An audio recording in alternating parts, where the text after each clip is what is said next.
Good evening, everyone. I'm Dr. Richard Flora, Dean of Veterinary Technology and Health Programs at St. Petersburg College.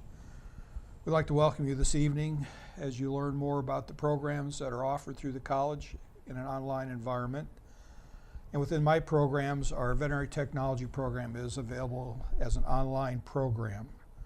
We have students now all over the world, and it is a challenging program for both our online and our campus students. The programs are essentially the same. The courses are identical. In many cases, the instructors are the same. But it allows students who live in parts of the country without a vet tech program to obtain the degree and enter the profession, and also for students who work full-time and do not find it possible to visit a campus during the day for face-to-face classes. We've been around for a long time. Our online program was one of the first online programs accredited by the American Veterinary Medical Association. It started in 1985. The students in that program are required to be in a veterinary clinic at least 20 hours every week, as that time in a clinic replaces the on-campus lab instruction. And in that clinic you will have a mentor who is either a licensed veterinarian or credentialed technician to help you learn the skills that are required for our lab classes. Our online students do very well on our licensing exam, performing at least as well as our campus students. As far as who would be a good fit for our online program, students would need to be a self-starter, willing to do a lot of the work on their own, since they won't be sitting in a face-to-face lecture class with an instructor kind of telling them what they need to know. It will be more of a self-initiated study program. We admit students all 3 semester starts, so August, January, and May. And so it is a program that allows our students to become part of our profession. At the close of our associate degree program after you graduate, we do have an online baccalaureate program too, where those students might end up working in referral hospitals, specialty hospitals, for regulatory agencies or research. And so as your professional goals change, the baccalaureate program is also there to allow you to attain those goals. So with that, I will turn the time over to Dr. Demers. I'm Susan Demers, and I'm the Dean of the College of Policy, Ethics, and Legal Studies. And it's fitting that I'm here tonight with Dean Flora because our wonderful public policy and administration program is actually in many ways modeled on Dean Flora's very successful upper division veterinary technology program. Our instructors, think about it this way: public policy, public administration is all based upon relationships. So that's pretty challenging to teach in an online environment. So we've modeled our program on Dean Flora's approach to having a local mentor.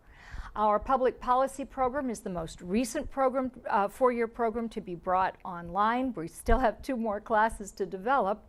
But if you sign up now, those classes will be fully developed. And I will tell you that because this is based upon relationships, the relationships in an online class, that is how you treat each other online, is just as important as the relationships that you have in the community.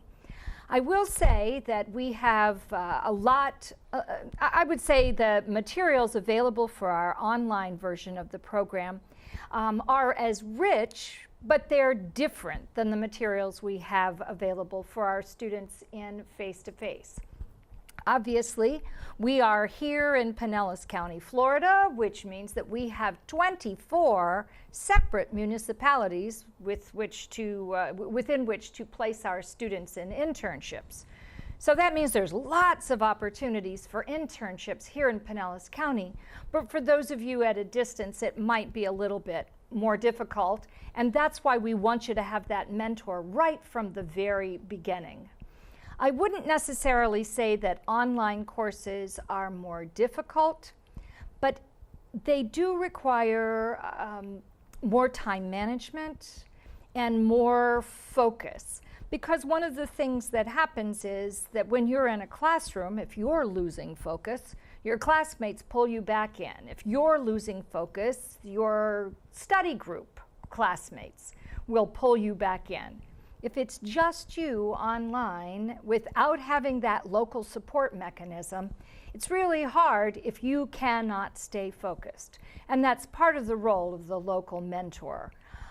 I guess I would say that the most important thing for a student to be successful online is to really be honest with yourself about how the hours of the day that you have available for you to study are laid out.